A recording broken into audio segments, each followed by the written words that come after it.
నటసింహం నందమూరి బాలకృష్ణ గారికి మైక్ ని hand over చేస్తున్నాము.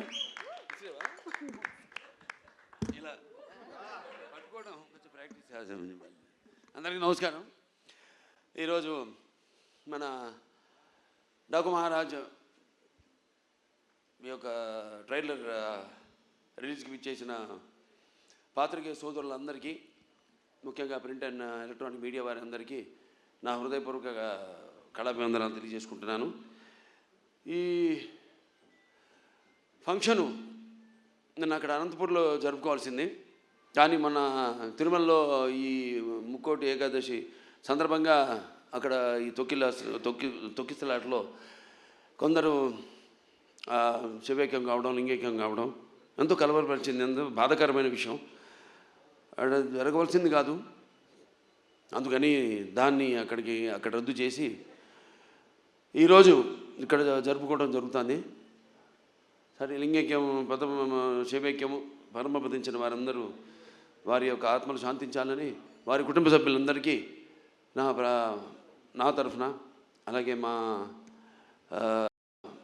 తరఫున అలాగే మా సినిమా యూనిట్ తరఫున వారికి అందరికీ మా కుటుంబాలకి మా ప్రగాఢ సానుభూతి తెలియజేసుకుంటున్నాం.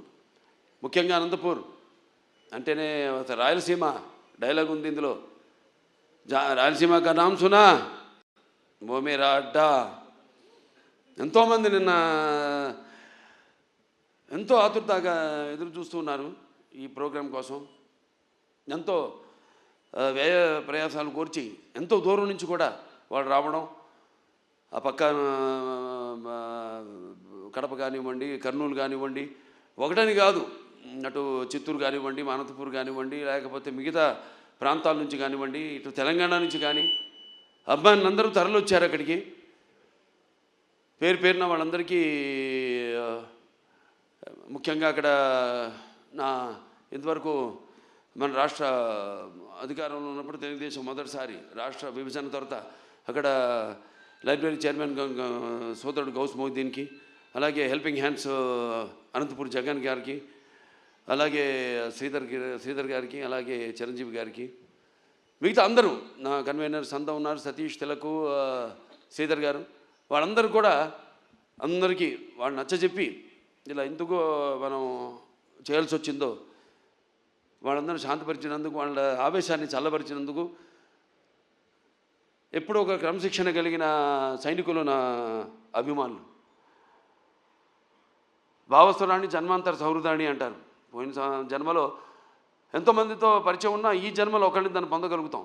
కానీ ఎన్ని వేల లక్షల కోట్ల మంది అభిమానులు పొందడం అంటే అది నా పూర్వజన్మ సుకృతంగా, అది ఏ జన్మజన్మన అనుబంధమో, ఏ రుణానుబంధమో, ఏ విడలేని అనుబంధమో కదా అని నాకు అనిపిస్తూ ఉంటుంది. నేను ఈ జీవితంలో ఎంత పొందానంటే ముందు నేను గొప్పగా చెప్పగలిగింది, ముందుగా నాకు ధన్యమైన జన్మనిచ్చి నన్ను మీ అందరి గుండెల్లో ఆయన ప్రతిరూపంగా నిలిపినందుకు దైవాంశ సంభూతులు, అలాగే విశ్వానికే విశ్వ నట రూపం ఎలా ఉంటుందో చూపించిన నా తండ్రి, నా గురువు, నా దైవం, కారణ జన్ముడు, విశ్వవిఖ్యాత నట సార్వభౌమ నటరత్న, తెలుగుదేశం పార్టీ వ్యవస్థాపకులు డాక్టర్ పద్మశ్రీ నందమూరి తారక రామారావు గారికి, మరి అది ఆ పుణ్య దంపతులు మా అమ్మగారు బసవరామ తారకం గారి, డింబి బసవరామ తారకం గారి బిడ్డగా పుట్టినందుకు ఆ పుణ్య దంపతులకు, అలాగే ఆ కళమ్మ తల్లికి నా కృతజ్ఞతలు తెలియజేసుకుంటూ, ఇటువంటి అభిమానుల్ని నాకు ఇచ్చినందుకు ఆ దేవుడికి నా కృతజ్ఞతలు తెలియజేసుకుంటూ, ఇప్పుడు మన సినిమాకి వస్తే డాకు మహారాజ్ ఎన్నో వైవిధ్యమైన పాత్రలు చేసుకుంటూ వస్తున్నాను. నాన్నగారిలాగా ఆయన పౌరాణికాలు నటిస్తే పాత్రలు ప్రాణాలు పోసుకున్నాయి, ఆయన జానపదాలు చేస్తే సామజమనగరమాలు అయ్యాయి. అలాగే ఇట్లా ప్రతి పాత్ర మన దేశంలోనే కాదు ప్రపంచంలో చూస్తే ఎవరు అసలు చేయని పాత్రలు ఎన్నో చేసి ఆయన అటు ఒక నటనాచార్యుడిగా, అలాగే ప్రతి పాత్రలో అణువణువుని నింపుకుని నటనకు ప్రాణం పోసిన ఒక నటధీశాలిగా, మరి అటు ఆయన చేసిన పాత్రలన్నీ చూసి కూడా అటు కళామ తల్లి కళకళలాడింది, కన్నుల పండుగ చేసుకుంది, గలగల నవ్వింది. అలాగే ఆ వారసత్వాన్ని పుణికిపుచ్చుకుని ఈ ఎన్నో వైవిధ్యమైన పాత్రలు, పౌరాణికాలు కానివ్వండి, జానపదాలు కానివ్వండి, సాంఘికాలు కానివ్వండి, first Indian social fiction, science fiction Aditya 369 లాంటి సినిమా కానీ, ఒక భైరవ దీపం కానివ్వండి, ఇటువంటి ఎన్నో నేపథ్యాలు ఉన్న సినిమాలు అటు సాంఘికం, జానపదాలు, పౌరాణికాలు చేయడం జరిగింది. అలాగే ఇప్పుడు మన అఖండ అయితేనేమి, దాని తర్వాత వీరసింహారెడ్డి అయితేనేమి, తర్వాత నేలకొండ భగవంత్ కేసరి అయితేనేమి, ఇప్పుడు రేపు రాబోతున్న ఈ 12 విడుదల కాబోతున్న మన డాకు మహారాజ్ అయితేనేమి. ఇందాక చెప్పారు డైరెక్టర్ గారు, డాకు మహారాజ్ డిస్కషన్స్ అప్పుడు ఏదో ఒక లైన్ అనుకున్నాం, అది సరిగ్గా మాకు నేను కనెక్ట్ కాలేకపోతున్నాను. దానికి ఏదో ఒక పాత కథలాగా అనిపించింది. మళ్ళీ ఎందుకంటే ఆల్వేస్ రీసెర్చ్, ఎప్పుడు నా మీద నేను రీసెర్చ్ చేసుకుంటున్నా, అభిమానులు ఏం కోరుకుంటున్నారు నా నుంచి. అలాగే ఒక నేలకొండ భగవత్ కేసులో ఒక ఇన్స్పెక్టర్ క్యారెక్టర్ని నేను చెప్పడం జరిగింది. దాన్ని అంతకుముందు ఆ పాత్ర లేదు. అలా దాన్ని బ్రహ్మాండంగా మలిచారు డైరెక్టర్ అయితేనేమి, ఆ రచయితలు అయితేనేమి. అలాగే ఈ సినిమాలో కూడా ఆదిత్య 369లో శ్రీకృష్ణదేవరాయల మారువేషంలో వచ్చి కృష్ణకుమార్ని కాపాడడం, అది అలా ఉండిపోయింది. ఫ్యాన్స్ అందరి గుండెల్లో కూడా ఉండిపోయింది ఆ పాత్ర. అటువంటి పాత్రలో కనిపిస్తే నేను బాగుంటుంది, సినిమా ఫుల్ లెంత్ కనపడితే బాగుంటుంది అనుకున్నాను. సో దాన్ని నేను వ్యక్తపరచడం జరిగింది. ఏమండి, మన ఫ్యాన్స్ ఉన్నారు, ముందు వాళ్ళని డిసప్పాయింట్ చేయకూడదు మనం. నాన్నగారు ఒక సర్దార్ పాపారాయుడు అయితేనేమి అటువంటి ఒక గెటప్లో మనకు కనిపిస్తే బాగుంటుంది అని అనుకున్నాం. అక్కడి నుంచి స్టార్ట్ అయింది కదా మా ప్రయాణం. దాంట్లో మరి ఎటువంటి సమస్యను మా ప్రతి సినిమాలో మహిళలకైతేనేమి వినాశ్రయం జననం నాస్తి, వినాశ్రయం గమనం నాస్తి, వినాశ్రయం జీవం నాస్తి, వినాశ్రయం సృష్టి రేవ నాస్తి. ప్రతి సినిమాలో కూడా మహిళలకు ఒక ప్రత్యేకమైన ఇంపార్టెన్స్ ఉంటుంది. అలాగే ఏదో ఒక సందేశం, మంచి సందేశం ఇవ్వాలి మనం అన్నప్పుడు దాన్ని మనం చూస్తారు సినిమాలో. మొత్తం చెప్పేస్తే ఎలా, రేపు ఏ సమస్యను మేము తీసుకున్నాం, అసలు దాని మీద మన తెలుగు వాళ్ళ గొప్పతనం ఏంటి అన్నది కూడా ఈ సినిమా ద్వారా చెప్పడం జరిగింది.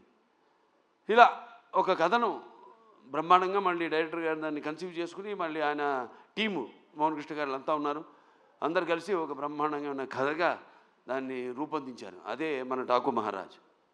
టైటిల్ వచ్చేసరికి మన డాకు మహారాజ్ అంటే ఎలా ఉంటుంది అన్నది ఒక చిన్న అనుమానం ఉండేది. దాన్ని కూడా బాగా జాగ్రత్తగా ప్లాన్ చేసి, ఇప్పుడు ఎలాగైతే మేము ముందు టీజర్ రిలీజ్ చేసాం, టీజర్లో ఏం చెప్పాలా, కొంచెం చప్పగా ఉందనుకున్నారు. తర్వాత ట్రైలర్ రిలీజ్ చేసాం, మొదటి ట్రైలర్ పర్లేదన్నారు. ఇప్పుడు విడుదల చేస్తాం ఈరోజు అసలైన ట్రైలర్. అంటే ఏదైతే అభిమానులు కోరుకుంటారో, అభిమానులే కాదు, ఏదైతే జనం బాలకృష్ణ నుంచి కోరుకుంటారో మొత్తం అంతా పొందుపరిచి ఈ ట్రైలర్ని రిలీజ్ చేయడం జరిగింది. ఇవాళ అద్భుతమైన స్పందన వస్తుంది. సో ఒక సినిమా అంటే కేవలం ఎంతోమంది నటీనటులున్నారు ఇక్కడ.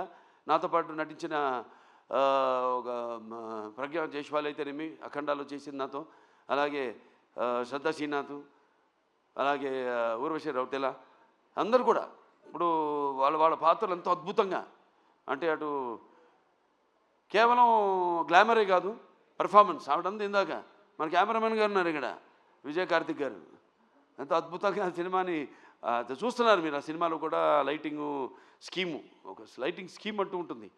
దాన్ని ఎలా అద్భుతంగా మేము చేసే సన్నివేశాలకి ఇంకా జీవం పోసి, ప్రాణం పోసి ఎంతో అద్భుతంగా వాటిని ప్రజెంట్ చేశారు.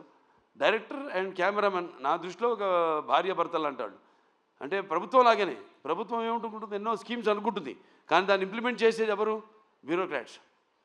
సో వాళ్ళని మనం పొందాలి ముందు, మనం వాళ్ళ ద్వారా మనం ప్రజలకి వాళ్ళ అవసరాలు తీర్చాలి మనం. అలాగే ఒక డైరెక్టర్ తను ఏం కన్సీవ్ చేసుకుంటాడు, దాన్ని ఎంతో అద్భుతంగా స్క్రీన్ మీద సన్నివేశాన్ని బట్టి అద్భుతంగా తెరకెక్కించాడు మా కెమెరామెన్ విజయ్ కార్తిక్ గారు. అలాగే ఇక మా తమన్ గారు ఉన్నారు, ఇక ఆయన గురించి చెప్పక్కర్లా. సప్త సాగర సంఘర్షణ జ్వలిత సద్బోద్భవ మాధురి స్వరాలైన సరిగమ పదని సంగీత సాహిత్య మధుర గీతాలు వినడానికి భాషా భేదం కానీ, ఆడమగ తేడా కానీ, ధనిక దారిద్ర్యాది తారతమ్యములు కానీ, పండిత పామరాది పట్టుబిడుపులు కానీ, అభిమాన దురభిమానులని అడ్డుగోడలు కానీ ఉండవన్నది నా నమ్మకం. ఎందుకు మనం సాక్షాత్ మన పురాణం నుంచి చూసుకుంటే మేనక సరస సల్లాప సంగీత సాహిత్యం మధుర శబ్దానికి సృష్టికి ప్రతి సృష్టికర్త అయిన విశ్వామిత్రుడే ప్రపంచానుభూతికి వచ్చాడని, లేకపోతే శ్రీకృష్ణుని వేణునాదానికి ఆవుల మంద మేపు మాని మోకరిల్లాయని, నేటికి నాదస్వరానికి పావులు సైతం పడగలెత్తి ఆడడం చూస్తున్నాం మనం. అలా ఒక సంగీతం హిట్ అయితే ఆ సినిమా సగం హిట్ అయినట్టే. ఇక తమన్నా కాంబినేషన్ చెప్పక్కర్లేదు. అఖండాతో సబ్బూఫర్లు బ్లాస్ట్ చేశాడు. ఇప్పుడే ఇక్కడ ఈ మన ట్రైలర్ చూపించినప్పుడు కూడా స్పీకర్లు పడిపోయినాయి ఇక్కడ. సో అంటే నేను చెప్పేది కథను బట్టి ఎలా సినిమాకి ద్విగుణీకృతం చేయడం. సినిమాలో ఉన్న మేము ఎంత నటించినా, డైరెక్టర్ ఎంత తీసినా, ఒక కెమెరామెన్, ఒక మ్యూజిక్ డైరెక్టర్, ఒక ఎడిటర్. ఈ సందర్భంగా ఎడిటర్ రూపన్ గారిని, నిరంజన్ గారిని నేను మెచ్చుకోవాలి. అద్భుతంగా చేశారు వాళ్ళు, చాలా అద్భుతంగా. ఎందుకంటే ఈ సినిమా అనేది వీళ్ళ ముగ్గురు చేతుల్లో ఉంటుంది. మనం చేసిన తప్పులు అయితేనేమి, లేకపోతే మనం యాక్టింగ్లో తీసిన విధానంలో అయితేనేమి, లేకపోతే చేసిన విధానంలో అయితేనేమి, ఏమి కొన్ని కొన్ని చిన్న చిన్న లోటుపాట్లు ఉన్నా అవన్నీ కవర్ చేసేది వీళ్ళు ముగ్గురే. అద్భుతంగా చేశారు వాళ్ళు. వాళ్ళకి అప్పగించిన పనులు వాళ్ళు అద్భుతంగా న్యాయం చేశారు వాటికి. అలాగే ఇక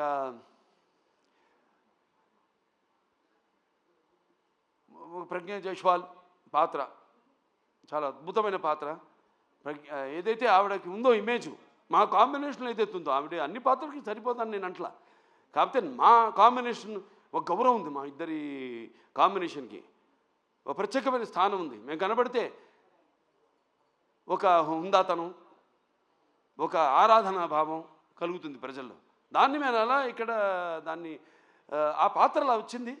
ఆ పాత్రకి ఎవరు బాగుంటారని అనుకున్నప్పుడు వెంటనే డైరెక్టర్ గారితో, మన నాగవంశీ గారితో చర్చించడం జరిగింది. వెంటనే ఆవిడ అంగీకరించడం, నమ్మకం, నా మీద నమ్మకం. ముఖ్యంగా కథ కూడా పెద్ద అడగదు ఆవిడ, ఓ అని ఒక నమ్మకం.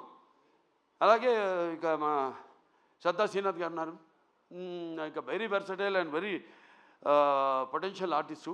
ఎన్నో ఎక్స్ట్రాడినరీ పర్ఫార్మెన్సెస్ ఇచ్చిన, అంటే అవకాశం దొరికినప్పుడు జారబెట్టకుండా అద్భుతంగా తను ఇంతకుముందు సినిమాల్లో తన టాలెంట్ ఏదో తను ప్రూవ్ చేసుకుంటూ, ఏదో వచ్చే సినిమాలు ఒప్పుకోకుండా చాలా జాగ్రత్తగా తనకి మంచి పేరు వచ్చే పాత్ర అయితేనే తను ఒప్పుకోవడం. అలాగే ఈ సినిమాలు చూస్తారు రేపు, ఎంత అద్భుతమైన పాత్ర ఆవిడది. అలాగే పేర్లు కూడా అలాగే కుదిరినాయి. ఈవిడ నందిని సినిమాలో కూడా ఆ టైపే, నందిలాగే. అంటే మన అఖండ స్టార్ట్ అనగానే ముందు కొమ్ములతో ఎలాగో అటువంటి పాత్ర సినిమాలో చూడటానికి బయటేమో చాలా డెలికేట్గా ఉంటుంది. అలాగే ఈవిడ పేరు కావేరి సినిమాలో. అంటే సినిమాలో దేనికోసం పోరాడుతున్నామో, ఏ ఇష్యూ మీద పోరాడుతున్నామో దానికి తగ్గ పేరు అలా కుదిరినాయి అన్నీ. అలాగే మన ఊర్వశి రౌతెల ఆవిడుంది. పాటే కాదు, పాటతో పాటు చాలా మంచి పాత్ర ఆవిడది. ఎలా చాలా చూస్తారు రేపు సినిమాలో ఆవిడ క్యారెక్టర్ కూడా. ఫైట్లు చేసింది, నాతో డాన్స్ చేసింది, అటు పర్ఫార్మెన్స్ చేసింది, ఇటు అందంగా కూడా ఉంది. సో అందరూ వాళ్ళ పాత్రలు ఎంతో అద్భుతంగా, ఒక శిల్పి చెక్కిన శిల్పంలాగా అద్భుతంగా వాళ్ళ క్యారెక్టర్స్కి న్యాయం చేయడం జరిగింది. ఇక మా ఫైట్ మాస్టర్ వెంకట్ మాస్టర్ గారు ఉన్నారు. ఇక ఆయన టోటల్గా అన్ని సినిమాలు వదిలేసుకుని ఈ సినిమా కేవలం ఫైట్లే కాదు, సీన్స్ అప్పుడు కూడా అక్కడే ఉండి అంత డెడికేషన్, మంచి సినిమా చేస్తున్నాం, ఓ మంచి సేవ చేస్తున్నాం, మన కళామందరికి మంచి ఒక సినిమా ఇస్తున్నాం, మనం అందిస్తున్నాం అన్న ఒక తపన. దాంతో ఆయన అన్న సినిమాలన్నీ కూడా క్యాన్సిల్ చేసుకుని ఈ సినిమాకి ప్రత్యేకంగా సీన్లప్పుడు కూడా ఉండి మరి అద్భుతమైన చూశారు విన్యాసాలు, అలాగే పోరాటాలు అద్భుతంగా ఆయన సమకూర్చడం జరిగింది. థ్యాంక్ యూ మాస్టర్ గారు. అలాగే ఇక మా డాన్స్ మాస్టర్లు ఉన్నారు, శేఖర్ మాస్టర్ గారు, శంకర్ మాస్టర్ గారు. వాళ్ళు ప్రతి ఒక ఆయనేమో థీమ్ సాంగ్ చేయడం జరిగింది, శంకర్ మాస్టర్ గారు. శేఖర్ మాస్టర్ గారేమో మా రౌతెల ఊర్వశి రౌతెల నా పాట ఆయన కంపోజ్ చేయడం జరిగింది, డాన్సు. ఇంకా మోహన్ కృష్ణ గారు మంచి కాలక్షేపం నాకు ఆయన అక్కడ లొకేషన్లో. రకరకాల విషయాలు మాట్లాడుకుంటూ ఉండేవాళ్ళం. డైరెక్టర్ గారు చెప్పారు ఇందాక, త్వరత బయట పెడతాను ఏమిటని ఆ విషయాలన్నీ. సో ఎంతో అద్భుతంగా అన్నీ మాట్లాడుకునేవాళ్ళం. ఏముంటే నాకు చిన్న చిన్న పాత్ర ఇంకా ఏదైనా చేయొచ్చు అన్నప్పుడల్లా ఈయన మీద పడేవాడిని. ఆయన ఎప్పుడు నాకు కోపం వస్తుందో తెలీదు. ఆయన ఏంటి అలా పాపం అలాగేనండి అంటూ తలూపుతూ ఉండేవాడు అన్నిటికైనా. కానీ మళ్ళీ మళ్ళీ ఆయన కాదన్నప్పుడు మళ్ళీ దాని గురించి మళ్ళీ ఆలోచించేవాడిని. అవును, నేను ఆవేశంలో అన్నాను, ఎందుకు ఏంటి ఆయన ఎందుకు అన్నారు, ఇవన్నీ కరెక్ట్గా సమపాళ్ళల్లో బ్యాలెన్స్ చేసుకుని సో సినిమా ఇంత అద్భుతంగా. అలాగే మా ఎడిటర్ అదే చెప్పాక రూబెను, నిరంజను, దాని తర్వాత ఆర్ట్ డైరెక్టర్ అవినాష్, అందరూ ఒక మంచి కలయిక. అలాగే బాబీ డియోల్ గురించి చెప్పాలి. అదే చెప్పే డైరెక్టర్ గారు ఎంతో అద్భుతంగా చేశాడు ఆయన పాత్రని. దానికి కూడా రకరకాలుగా అనుకున్నాం ఎలా చేద్దాం. ఆయనకేమో ఆ ఇమేజ్ ఉంది, ఏది యానిమల్ సినిమా, ఇట్లా చాలా సినిమాలు ఆత్మాభిమానంతో కూడిన అభిమానులకి తేడా ఉంది. అది ఎట్లా అంటే పోరాడే తత్వం, అంటే మామూలుగా అభిమానించేది కాదు, ప్రతి దానికి మన అన్నదానికి తలవపడం కాదు. అలా నా మీద కూడా ఒక సర్వే చేసిన అద్భుతంగా. ఇంతకుముందు ఎన్నో ఇచ్చారు, 3 వరుసగా ఇవ్వడం నుంచి నా 2వ ఇన్నింగ్స్ అని. జనరల్గా అందరూ 2వ ఇన్నింగ్స్ అంటే కొంచెం స్టార్డం తగ్గినప్పుడు మళ్ళీ ఒక 2వ ఇన్నింగ్స్ అంట. నాకు అది కాదు, చూపిస్తా ఇంకా ముందు అఖండ తర్వాత ఏంటో నా యొక్క ప్రస్థానం ఇంకా ఈ చలనచిత్ర పరిశ్రమలోని అదంతా. నేను అన్నాను ఇంతకుముందు, ఏం చూసి ఇతనికి ఇంత అహంకారం అని అనుకుంటారని, నన్ను చూసి నాకే ఒక ఇదని, ఒక పదులైన పొగరని. చాలా సంతోషం, ఎందుకంటే నాన్నగారే నాకు ఇన్స్పిరేషన్. అలాగే ప్రేక్షక దేవుళ్ళు వాళ్ళు ఇస్తున్న ప్రోత్సాహం. ఒక సినిమా పూర్తి చేసుకుని ఆ సినిమా ఎలా ఆడుతుందా అని నిద్రాహారాలు మానేసి దానికోసం ఎదురు చూస్తున్నప్పుడు ఆ సినిమా విజయవంతం చేసి మా వెన్ను తట్టి ఇలాంటి సినిమాలు ఇంకా ఇవ్వండి అని మనల్ని ప్రోత్సహిస్తున్న ఈ ప్రేక్షక దేవుళ్లకు నేను ఎంతో రుణపడి ఉన్నాను. నా అభిమానులకు, నేను చేస్తున్న ఏదో ఈ క్యాన్సర్ హాస్పిటల్ ద్వారానో లేకపోతే ఒక హిందూపూర్ ప్రజాప్రతినిధిగాను ఎమ్మెల్యేగాను నేను కాకుండా ఒక కళాకారుడిగా కూడా నేను చేస్తున్న దానికి ఇన్స్పైర్ అయ్యి ఆదర్శంగా తీసుకుని ఎంతోమంది అభిమానులు కూడా వాళ్ళు ఎన్నో సాంఘిక సంక్షేమ కార్యక్రమాలు చేపడుతున్నారు. నాకు గర్వంగా ఉంది మీరంతా నా అభిమానులు అయినందుకు. సో మరొకసారి ఈ సినిమా 12 విడుదల కాబోతుంది సంక్రాంతి సందర్భంగా. సంక్రాంతి అంటే ఇది ముఖ్యంగా మన అచ్చమైన తెలుగు పండగ. దాని తర్వాత మనకి ముందు ఉగాది, అది చూపించేశాను శాతకర్ణిలో ఏంటో ఉగాది అంటే ఏంటో మన కాలమాన పట్టిక ఇచ్చిన మహానుభావుడు శాతకర్ణి. అది చేయడం నా అదృష్టం. మళ్ళీ సంక్రాంతి నా పండగ కావడం అంటే నా ప్రతి సినిమా ఏదైతే సంక్రాంతికి విడుదలైందో అయినాయో అన్నీ కూడా ఘన విజయం సాధించిన సినిమాలే. మళ్ళీ వస్తున్నాడు ఈ సంక్రాంతికి డాకు మహారాజ్. సో మీ అందరూ కూడా, ముఖ్యంగా ఇది రైతుల పండుగ, రైతులందరూ కూడా మరి వాళ్ళు కష్టపడిన సంవత్సరం అంతా కష్టపడి దుక్కు దున్ని నీరు పోసి నార పోసి నీరు విత్తనాలు నాటి అలాగే నీరు పోసి అలాగే పంటకు వచ్చాక వాటిలను మళ్ళీ బస్తాలకి నింపి బండ్లకి ఎక్కించి వాళ్ళ జేబులు వాళ్ళ కష్టంకి ఫలితమే నిండి ఎంతో ఉత్సాహంగా జరుపుకునే పండుగ మన అచ్చమైన సంక్రాంతి పండుగ.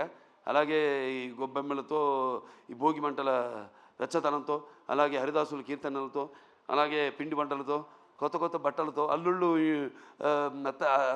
అత్తగారింటికి వచ్చే ఈ పండగ మన సంక్రాంతి పండగ. సో అందరూ కూడా మరొకసారి నా సంక్రాంతి శుభాకాంక్షలు తెలియజేసుకుంటూ, సో ఈ సినిమా తప్పకుండా ఇప్పుడు చూశారు టీజర్, అంచెలంచెలుగా ఎలా ఇచ్చాను మేము ప్లాన్ చేసాం. ఎందుకంటే సినిమా అనేది ఎప్పుడు ఒక గుప్పిడి మూసి ఉన్నంత వరకే, ఒకసారి తెరిస్తే సో దాన్ని అంచెలంచెలుగా ఇంకా 2 రోజులే విడుదల కావడానికి సినిమా. సో ఇవాళ అసలైన టీజర్ వదిలేము, ట్రైలర్ వదిలేము, అసలైన ట్రైలర్ వదిలేము. సో అందరూ కూడా తప్పకుండా మీరు ఏం ఊహించుకుంటారో అంతకంటే మించే ఉంటుంది ఈ సినిమాని మీ అందరికీ తెలియజేసుకుంటూ, ఇలాగే చిన్నల్లుడు శ్రీభరత్, అలాగే నేను చిన్నమ్మాయి, మా తుకుమల్లి తేజస్విని, వాళ్ళు కూడా ఈ సినిమాలో వాళ్ళ వంతు మన అన్స్టాపబుల్ కూడా తను తేజస్విని క్రియేటివ్ కన్సల్టెంట్గా చేసి ఎన్నో షోలు ఇవన్నీ చూసి వాటి మీద మేము చర్చించుకుని ఎలా ఉంటే బాగుంటుంది. అందుకే వాళ్ళ ఆ షో కూడా ఇవాళ ప్రపంచం మన దేశంలోనే నంబర్ 1 స్థానంలో నిలిచిందంటే అన్ని షోలని అధిగమించి, అలాగే దేశంలోనే 18వ స్థానంలో ఉందంటే మన అందరి కృషి ఫలితమే అన్స్టాపబుల్ కూడా. సో ఇక్కడి నుంచి నేను చెప్పినట్టు